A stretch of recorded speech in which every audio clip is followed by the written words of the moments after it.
에베소서 제5장 18절 말씀부터 21절 말씀까지를 제가 읽어드리겠습니다.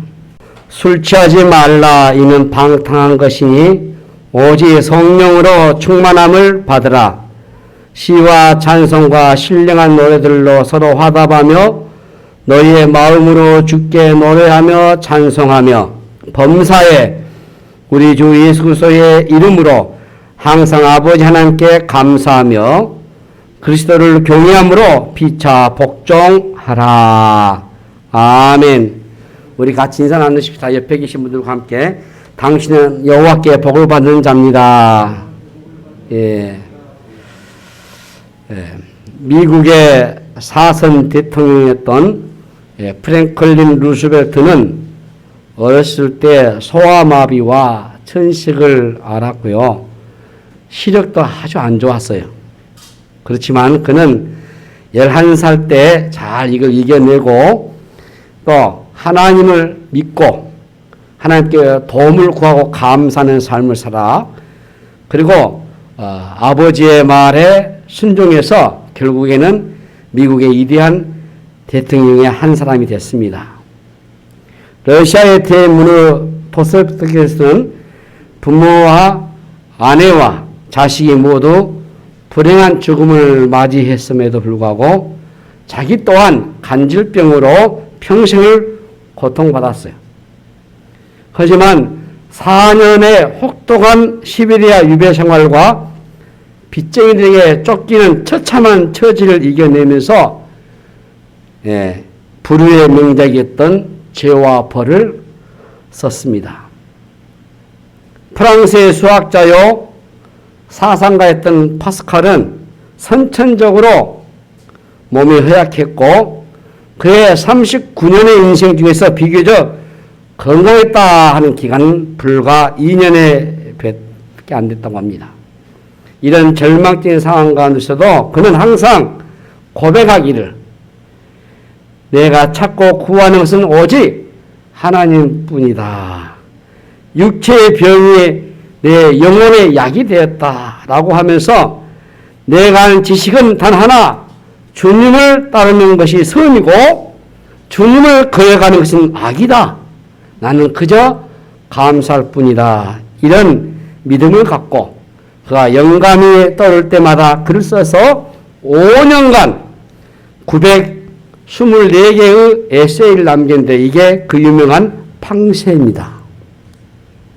여러분 이런저런 고난과 시련이 찾아왔을 때 우리가 반드시 기억해야 할 것은 그 고통이 그 고난이 가져드는 고통은 누구나 다 똑같겠지만은 거기서 우리가 어떤 자세를 취하에 따라서 그 고난은 축복이 될 수도 있을 것이고 저주가 될 수도 있습니다.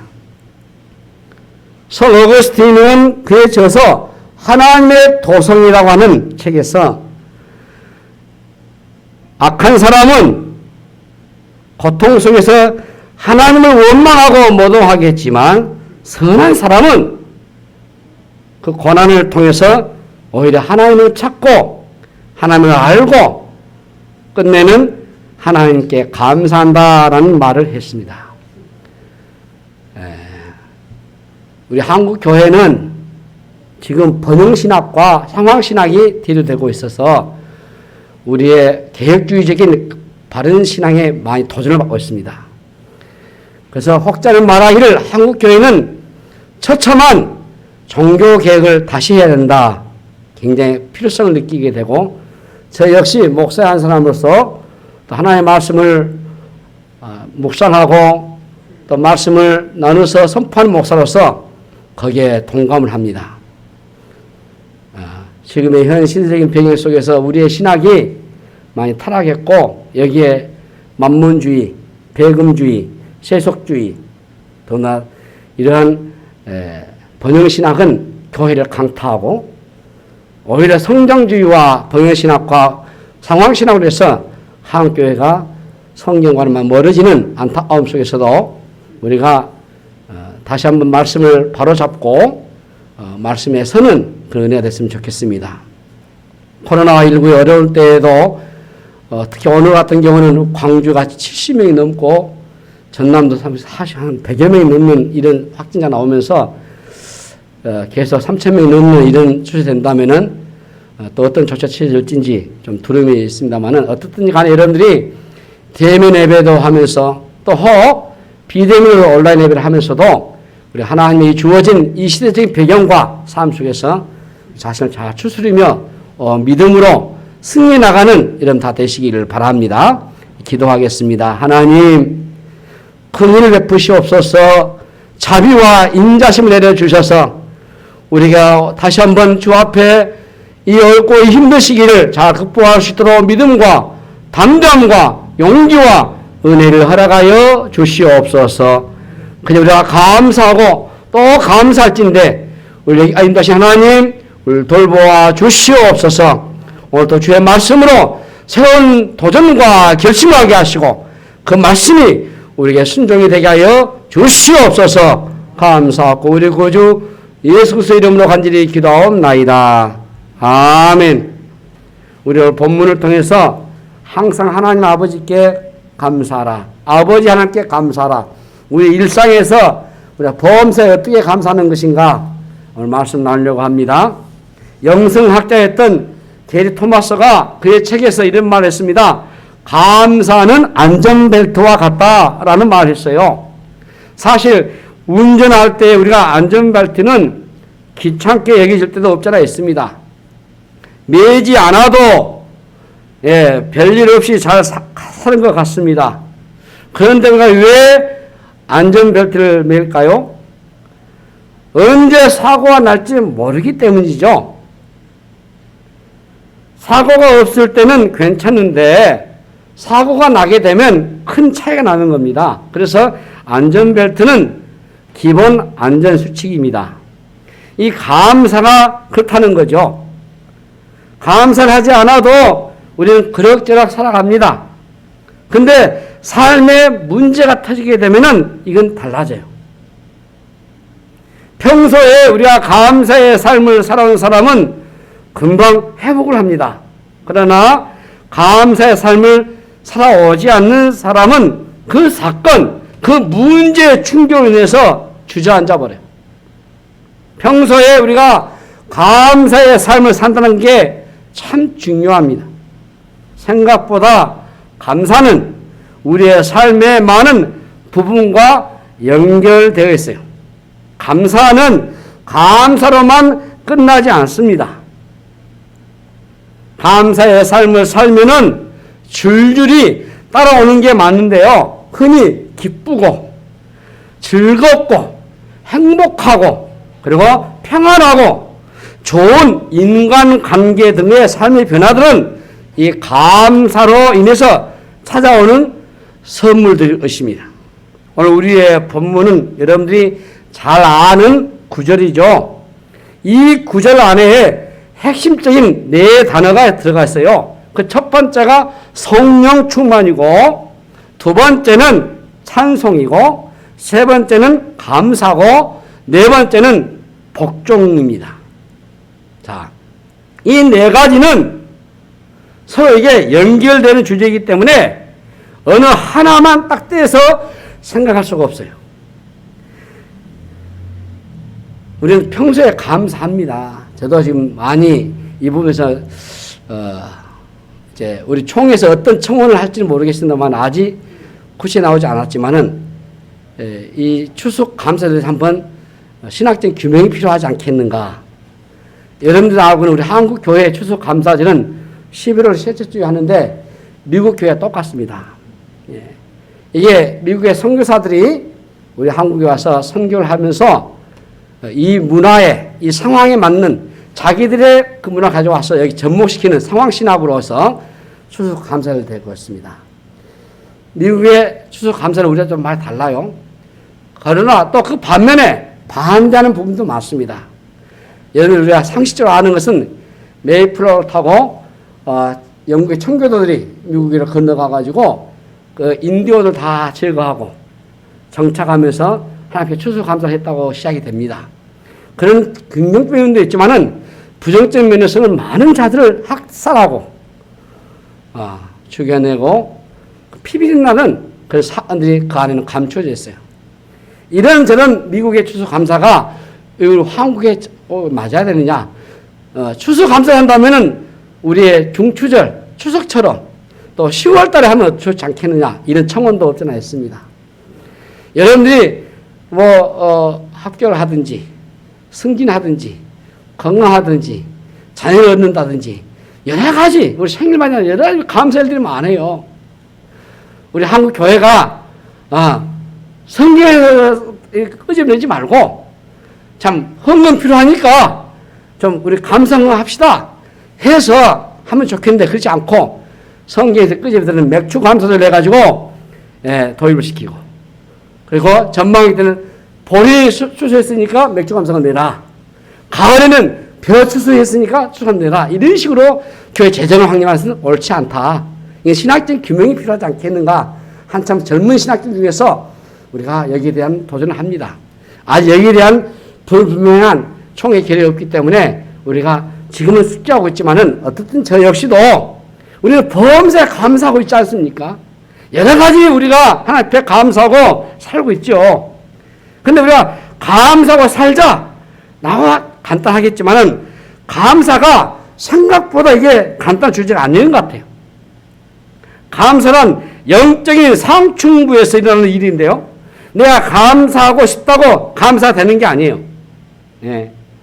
데살로니가전서 5장 16절에 18절에 항상 기뻐하라. 쉬지 말고 기도하라. 범사에 감사라. 이것이 그리스도 예수 안에서 너희를 향하신 하나님의 뜻이다 라고 말씀합니다. 감사만 뚝 떠져 있지 않아요. 감사와 기도와 기쁨이 이게 서로 연결되어 있단 말이죠. 우리 본문의 핵심도 18절에 술 취하지 말라. 이는 방탕한 것이니 오직 성령으로 충만함을 받으라 라고 말씀하세요. 자, 18절에 성령 충만이 그 뒤에 나오는 세 가지와 연결을 이끌어내고 있는데 여기는 찬송과 감사와 복종을 이끌어가는 힘이 이 본문 18절에 있는 겁니다. 그러니까 성령 충만은 우리가 자주 듣는 메시지지 않습니까? 이 본문에서 술 취함과 성령 충만을 비교하고 있어요. 성령 충만과 술 취함의 공통점은 취한다 라는 점이거든요. 이 취한다는 말을 다르게 표현해 보면은 무엇의 지배를 받는다 그런 뜻입니다. 차이점도 있어요. 술 취하게 되면 자기 자신을 통제하지 못하지만은 성령 충만은 자신을 통제합니다. 성령의 열매 중에 하나가 절제가 있지 않습니까? 절제한 마음만 생기는 게 아니고 절제하게 되는 겁니다. 그러니까 술 취하면은 일시적으로 자유를 느끼지만은 그 자유는 거짓 자유죠. 거짓 자유에는 곧 후회가 따라올 뿐이에요. 술 취함은 무엇이 강조됩니까? 낭비되는 삶이 강조되는 거죠. 삶의 에너지를 엉뚱한 곳으로 쏟아붓는 것입니다. 소위 말하면 그릇에 물을 담았지만 이게 줄줄 새나가 버린 거예요. 성령 충만한 삶은 낭비를 줄이고 생산적인 삶을 살게 되는 거예요. 그리고 진정한 자유를 누리게 되는 겁니다. 강력한 삶을 살게 만드는 힘이 이 성령 충만되어 있어요. 그렇다면은 성령 충만하게 되면은 어떤 일이 일어날까요? 먼저 우리의 예배가 살아나는 겁니다. 우리 본문 19절에 보시면은 시와 찬송과 신령한 노래들로 서로 화답하며 너희의 마음으로 주께 노래하며 찬송하며 되어 있어요. 여기 시, 찬송, 신령한 노래는 각각의 의미가 있지만은 하나로 이걸 묶으면은 예배입니다. 성령은 우리를 참된 예배자로 이끌어요. 예배에서 찬양은 아주 중요한 요소죠. 찬양을 한다고 하는 것은 단순한 노래가 아니지 않습니까? 세상의 노래와는 차원이 다르죠. 세상 노래들은 우리의 감정을 건드려요. 그러나 거기까지입니다. 또 그 감정이 어디로 이끌지 아무도 몰라요. 근데 찬양은 다르죠. 찬양은 영적인 부분을 다룹니다. 감정뿐만 아니라 의지적으로 하나님을 행하게 하는 거죠. 그래서 이 찬양은 영혼의 깊은 곳을 건드리기 때문에 묶인 것들이 풀려지는 역사가 일어난단 말이죠. 성령 충만한 사람들의 예배를 여러분들이 혹 하거나 본 적 있습니까? 세상에서 가장 아름다운 광경을 보세요. 시와 찬송과 신령한 노래를 서로 화답하며 라고 말씀하거든요. 여기 서로 화답한다라는 게 어떤 것이겠습니까? 함께 드리는 예배를 말씀하신 거예요. 우리가 이 코로나 이 팬데믹으로 해서 어쩔 수 없이 우리가 비대면으로 우리가 선택을 하고 있지만은 진정한 공동체 예배는 대면 예배죠. 예. 함께 주님을 찬양하는 가운데 옆에 지체를 바라보면서 그들 안에 임재하신 하나님의 보는 것입니다. 모두가 하나님의 임재 가운데 있음을 보고 느끼는 거죠. 그때 우리의 영이 하나로 묶으시는 성령의 역사심을 우리가 함께 체험하지 않습니다. 이 코로나19의 팬데믹에 불가피한 영상 예배, 온라인 예배, 비대면 예배가 신학적으로는 우리 교단은 하지 못하는데 고신 측에서는 이번 총회 때 결의했어요. 이것은 지속적으로 하는 것이 아니고 특수한 상황이기 때문에 이 상황이 진행할 때만 이 영상 예배는 가능하다. 예. 이 온라인 예배, 이 비대면 예배, 예배는 지금 특수한 상황이기 때문에 전염병이 창궐하는 특별한 상황이기 때문에 이때만 가능한 것이지 이게 정상이 되고 그러면 우리가 예배는 대면 예배, 성도가 함께 마음과 뜻을 모아서 우리 입을 벌려 찬송하고 우리의 마음을 중심으로 해서 하나님을 노래하고 의지하고 함께 즐거워하는 그런 예배. 영적 열기가 얼마나 뜨거워지겠습니까? 그래서 예배가 하나님께 향하는 것이지만 동시에 서로를 향해 있잖아요. 서로 화답하는 가운데 성의 역사심이 넘치죠. 성령은 하나 되게 하는 영으로서 예배와 감사가 이게 함께 연결되어 있단 말이에요. 성령 안에서 찬양과 감사가 넘치는 가운데 또 다른 역사는 우리 본문 21절의 모습에서 말씀하고 있어요. 그리스도를 경외함으로 피차 복종하라고 했어요. 여기서 매우 중요한 단어가 복종이라는 단어가 나오죠. 예배는 하나님과의 관계라고 하면은 복종은 사람들과의 관계입니다. 인간의 범죄 이후에 찾아온 저주 중에 하나가 여자가 남자의 다스림을 받는 거죠. 이 복종과 피복종의 관계가 됐어요. 남자는 여자를 복종한다고 하지만은 이게 쉬운 일이겠습니까? 여자가 기꺼이 복종하려고 하지 않습니다. 지배하려는 사람과 지배를 받지 않는 사람 사이에는 투쟁이 일어날 수밖에 없는 거예요. 누군가를 지배하려고 해보셔요. 반드시 거기는 저항이 있기 마련입니다. 직장에서도 누가 더 높은가를 따지면서 혈투를 벌이죠. 가정도 전쟁터가 될 수 있는 겁니다. 지배하려고 하고 지배를 받지 않으려고 하는 싸움은 언제 어디서나 일어날 수 있어요. 이 권력욕이라는 게 죄성을 가진 인간의 특성이지 않습니까? 억압을 당한 사람들은 해방을 원할 것이고 억압을 하는 자들은 계속 억압을 하려고 할 것이고 이런 일은 우리 신앙 공동체 안에서도 일어나게 되어 있어요. 네? 사람들이 왜 피곤합니까? 삶이 힘든 이유가 무엇이겠습니까? 성령 안에 살지 않고 자기 안에 권력욕을 따라서 살기 때문에. 그러나 성령 안에서 우리가 피차 서로 복종하게 되면 분노할 일이 없어져요. 마음 안에 평화가 일어나기 때문에 성령이 임하셔야 이게 가능하지 않습니다. 성령은 우리의 관계를 아름답게 이끌어 주셔요. 성령의 충만은 참된 예배로 이끌고 우리의 관계에 편안함으로 인도해 줍니다. 그뿐만 아니라 감사의 삶을 살게 되죠. 우리 본문 20절에 보면은 범사에 우리 주 예수 그리스도의 이름으로 항상 아버지 하나님께 감사하며 라고 말씀하고 있어요. 자, 성령 충만은 어려운 상황을 이겨내게 하고 감사로 우리를 나아가게 합니다. 감사하려고 노력하는 것보다 더 중요한 것은 성령 충만을 우리가 구하는 거죠. 우리는 쉽게 상황의 지배를 받습니다. 상황의 지배를 받게 되면은 원망이 터져 나오게 되는 거죠. 자, 이스라엘 백성들이 광야를 지날 때에 상황의 지배를 받아가지고 그들의 원망과 불평을 쏟아냈어요. 성령은 상황을 바로 뛰어넘게 만드는 겁니다. 이 요즘 우리 문화의 특징이 불평이 우리 일상이 되어버렸어요. 이전보다 훨씬 더 좋은 환경임에도 불구하고 우리는 결핍을 느낍니다. 가진 것보다 가지고 있지 않는 것으로 힘들어요. 예. 바울이 오늘 우리 본문에서 두 가지를 강조하고 있는데요. 하나는 범사에다가 초점을 맞추고 있어요. 이 말은 참 부담스러워요. 가끔 감사가 아니고 범사에 감사하라? 이렇게 말씀하거든요.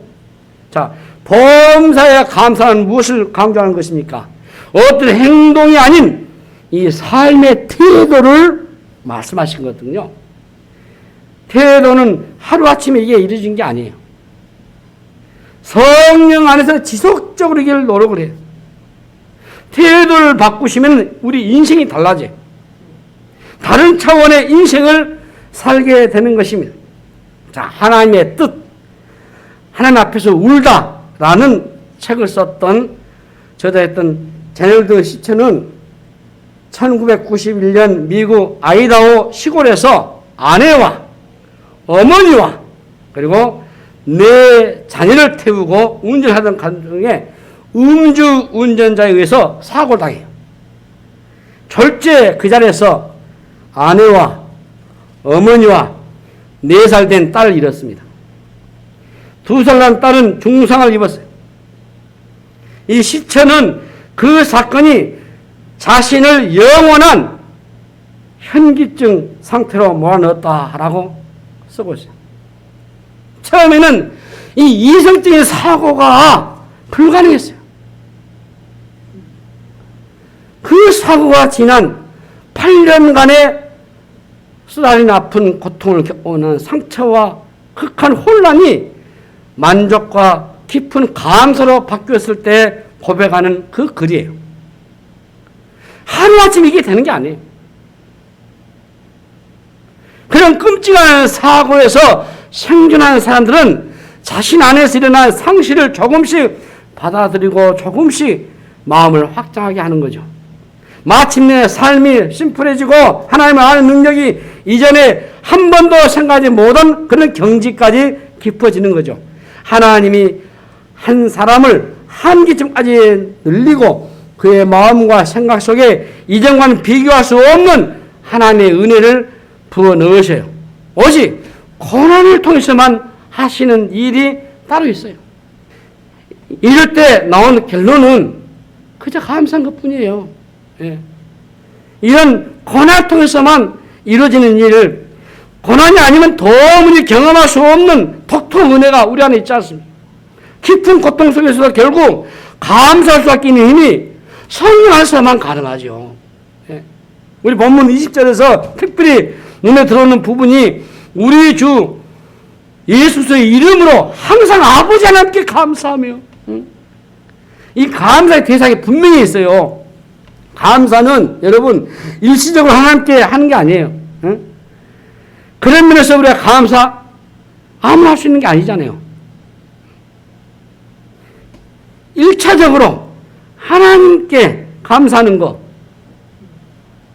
이게 말 쉽지 아무나 하는 것입니까? 하나님을 아버지라고 부를 수 있는 사람, 저와 여러분들처럼 하나님을 아버지라고 부를 수 있는 사람은 예수님으로 말미암아 구원을 얻은 구원의 백성입니다. 구원을 얻는 자가 하나님과의 관계가 회복될 때 할 수 있는 게 바로 감사예요. 감사. 아버지 하나님께 감사라는 말에 아버지라는 단어를 여기에 쓰고 있어요. 하나님을 아버지라 부르는 것에는 많은 의미가 담겨 있지 않습니까? 우리가 누리고 있는 모든 것을 사실 아버지부터 왔죠. 바울이 빌립보서 4장 19절에서 나의 하나님이 그리스도 예수 안에서 영광 가운데 그 풍성한 대로 너희 모든 쓸 것을 채우신다고 말씀하셨습니다. 자신의 모든 필요를 하나님이 채워주셨다고 고백하고 있어요. 우리는 종종 하나님에 대해서 원망과 불평을 내놓을 때가 많습니다. 하나님, 왜 내 기도를 안 들어주십니까? 이제 금년도 연말 다 돼 가는데 말이지. 그렇게 졸랐는데도 하나님 이러시깁니까? 근데 하나님은 우리 이렇게 말씀하셔요. 어떻게요? 로마서 8장 32절 말씀 보시면 자기 아들을 아끼지 아니하시고 우리 모든 사람 위하여 내주신 이가 어찌 그 아들과 함께 모든 것을 우리에게 주시지 아니하겠느냐. 감사의 중심에는 아들을 내주신 하나님, 당신의 최상을 주신 아버지가 있어야 하는 이 성령 충만의 완성은 감사로 마무리돼요. 성령의 능력은 우리 안에 있는 불평과 원망을 제어하고 감사가 터지게 합니다.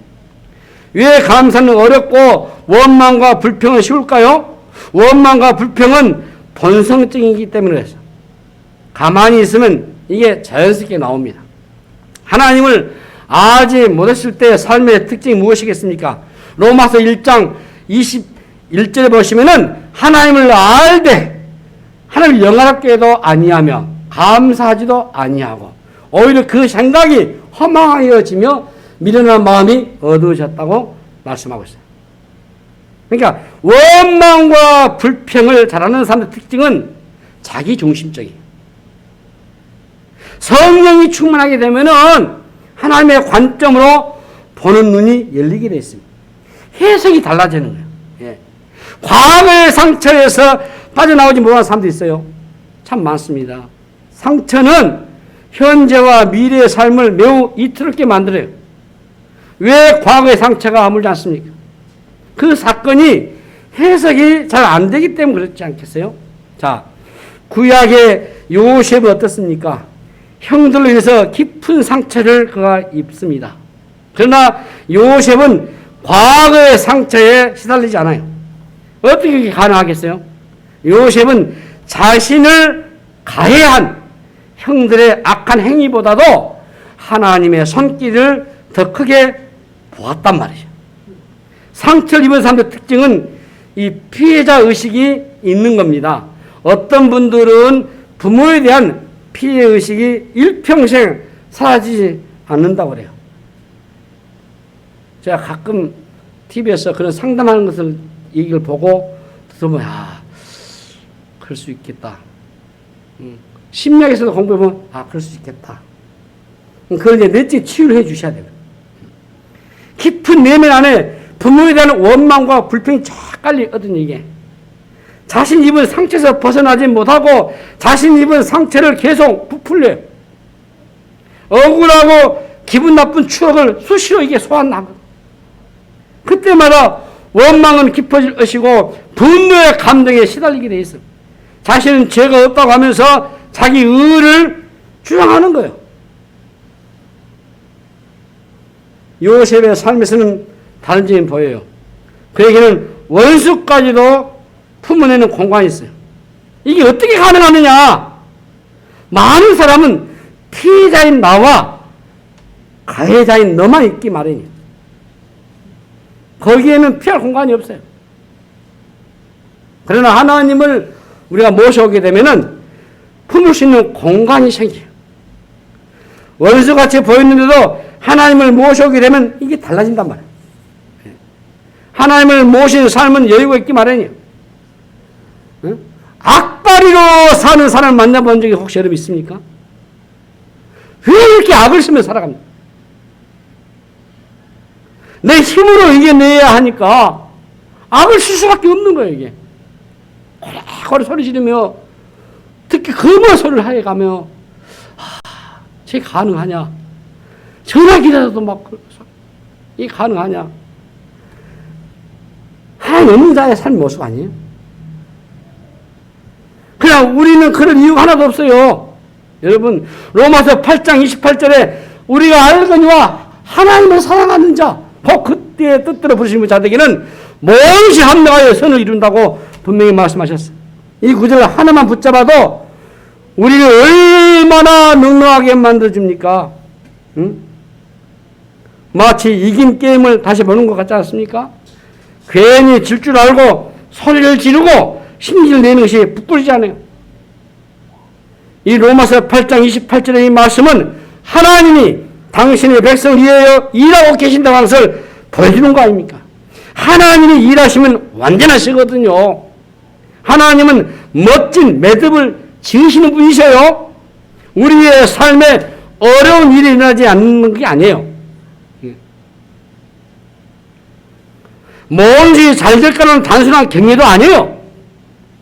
모든 만사는 그분의 뜻 가운데서 이루어진다는 것이에요. 누군가가 일을 막는다고 해서 일이 이루어지는 것이 아니에요. 하나님의 뜻이면 못 막습니다. 내 생각대로 안 풀려도 조급해할 필요가 없어요. 하나님의 뜻대로 될 것이기 때문에. 결론은 하나님이 지고 계신단 말이에요. 세상은 그냥 돌아가고 있지 않습니다, 여러분.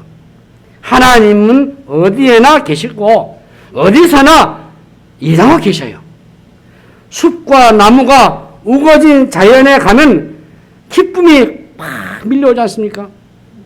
세상 사람들은 단순히 좋다라고 얘기하겠지만 저 여러분 다르잖아요.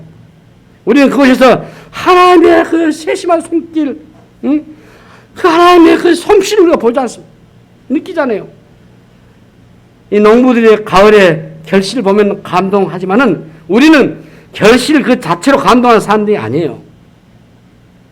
그 생명의 역사 가운데서 하나님이 일하시는 그 손길을 느끼죠. 하나님의 그 오묘하신 손길로 인해서 기쁨과 감사와 행복감이 넘친다. 그래서 성령은 우리에게 어떤 동기를 유발하도록 역할을 하셔요. 어떤 선한 일을 하도록 동기를 일으키시는 겁니다. 성령님은 우리를 감사하도록 이끄셔요. 그렇다고 기계적으로 우리의 삶을 이끌거나 돌리는 게 아닙니다. 성령이 충만하게 된다. 이 충만한 것은 인도를 받는다. 지배를 받는다. 끌려간다. 우리는 매 순간에 하나님의 성령의 인도를 받고 성령의 도우심을 구하고 성령의 다스림을 받으면서 사는 거, 이 충만하면 성령님 이끄심과 그 지도를 받아서 우리가 원망보다는 감사하기로 결단하는 마음이 우리 안에 자연스럽게 이게 생겨요. 그게 노력하게 돼요. 그래서 이 감사가 훈련이 된단 말이에요. 오랫동안 지속적으로 훈련해야 되는 거예요. 어제에 대한 감사를 해야 오늘이 행복합니다. 그래서 감사는요, 훈련해 보는 것이 다른 게 아니에요. 감사할 것을 찾아내는 겁니다. 뭐 훈련한다 해서 뭐 훈련된 게 아니고 찾아내는 거예요. 불평거리가 더 많이 눈에 들어오고 원망할 일이 더 많이 보인다면 참 불행하지 않겠어요? 불평거리를 찾아내는데도 기가 막히게 눈을 가는 사람들이 있어요. 우리의 눈은 죄로 인해서 오염되어 있어요. 응? 세상과 사물을 보는 눈이 정확하지 않습니다. 그래서 감사거리를 찾아내는데 어려움이 많아요. 근데 성령이 충만한 필요가 여기 있다 봐. 성령은 우리를 감사의 삶으로 이끌어주거든요. 범사에 감사라는 이것이 하루아침에 도달한 그런 산이 아닙니다. 그러나 오르지 못할 산도 아니에요. 성령이 충만하고 하나님의 은혜를 받게 되면은 우리의 눈이 열리게 되어 있어요. 이전에는 불평거리로 보였던 것이 감사한 거리로 변한단 말이에요. 얼마나 신기합니까? 제가 작년 1월 달에 눈에 비문증이 왔습니다. 가만히 있는데 막 뭐 날아다녀요. 처음에는 모르고 잡으려는데, 난 내가 눈이 이상했구나. 그래서 제가 자주 가는 이제 우리 한빛안과 우리 장원장하고 좀 안면이 있기 때문에 1년에 한 번씩 가서 눈을 봅니다. 여러분도 기회 되면 이 치아는 1년에 한 2번 정도, 눈과 이런 것은, 청과 이런 것은 1년에 한 번 정도 가서 한 종합검사 해보는 거예요. 목사님, 이 비문증은 고치기 어렵습니다. 이 날파리 현상인데, 이것은 뭐 어쩔 수 없습니다. 그러시냐고. 봐드리다. 뭐 약도 없어요, 그런 것은. 뭐 주는 거 뭐 이렇게 뭐 넣고. 근데 잘 적응해야 됩니다. 이게 노화 현상 중 하나입니다. 근데 이게 이제 갑자기 이제 많아지고 또 이게 소리가 나고 그러면은 그때 다시 와서 치료 받으십시오. 제가 이번 주에 다녀왔어요. 10개월 돼서 한 번 또 가봤습니다. 뭐 그런 현상 없는데 또 한 번씩 있더라고요. 자연스럽게 받아들인 거예요. 그래서 하나님 앞에 감사한 것은 실명되지 않았다고 너무 감사한 것이고 또 뭐 다른 또 병 없는 게 감사한 것이고 그러면서도 그렇구나. 우리가 감사의 제목을 나와서 써본다면은 얼마나 많겠습니까? 우리 일상에서 감사 훈련을 할 때 중요한 것은 지금 감사를 해보는 겁니다. 어떻게 되면 만일이라는 이 조건 다지 말고 지금 우리가 해보는 게 중요해요. 지금 감사하지 못하면 앞으로도 못해요. 감사를 미루면 그래서 안 되는 거예요. 현재 상황에서 감사하지 못하면 조건이 좋아져도 감사하지 못합니다. 무엇을 얻은 이후에 감사하면 틀림없이 불행할 것입니다. 없는 일이 있으면 이런 순간도 오기 때문에 오늘의 감사는 감사를 할 내일을 열어주는 겁니다. 또 하나 중요한 것은 작은 일에 우리가 감사해 보는 겁니다. 그래서 여러분들이 감사 한번 써보셔요. 힘들어 지치면은 내가 감사한 건 뭘까 했지? 아침 일어나서 호흡하는 것부터 시작해서 우리가 얼마나 많습니다. 이 감사를 잘하는 사람은 작은 것에도 감사하거든요. 작은 일에 감사해야 우리의 범사에, 일상에, 우리 생활에 감사가 되는 겁니다. 작은 일에 감사하지 않는다면 감사의 삶을 살 생각이 없다는 것 같아요. 자, 여러분, 예수님은 500이여를 손에 들고 감사 기도 드셨잖아요. 큰 일을 통해서 감사하려고 하면은 일평생 못할 수도 있어요. 우리의 삶은 작은 것으로 이루어집니다. 작은 일이 웃고 울고 일상에서 우리가 감사 찾는다면은 매 순간 감사가 넘칠 수 있습니다. 성령은 우리를 작은 일에도 감사를 깨닫게 하시잖아요. 그래서 깨달음이 중요한 겁니다. 성령은 깨닫게 하셔요. 성령을 떠나 살면 미련해지고 그러면 깨달음이 없어지고 성령 우리를 영적으로 민감하게 하시잖아요. 작은 미세한 것까지도 감사를 찾아내게 하시잖아요. 평소에는 한 끼 식사에 깊은 감사가 없었습니다. 그런데 어느 순간 깊은 깨달음이 오면서 맛을 느끼고 소화를 느낀다는 사실에 감사하게 되는 겁니다. 지금 내가 살아있다는 것에 여러분 감사해 보셔요. 이렇게 예배 드린 거 있는 것마다 우리 얼마나 감사하십니까? 감사의 나무를 한 그루 한 그루 심다 보면은 나중에는 감사의 숲을 이루게 될 것입니다. 우리가 코로나로 지나면서 지금도 힘든 시간들 잘 보내고 계셔요. 실패와 아픔이 은혜보다 많지요. 이때 우리가 자칫 잘못하면은 원망과 불평으로 시간을 보낼 수 있어요. 우리가 할 일은 어느 일보다도 감사의 제목을 여러분들 더 열심히 찾아보는 겁니다. 코로나 상황에서 감사할 것이 무엇이겠어요? 한번 여러분들이 메모를 한번 해보셔요.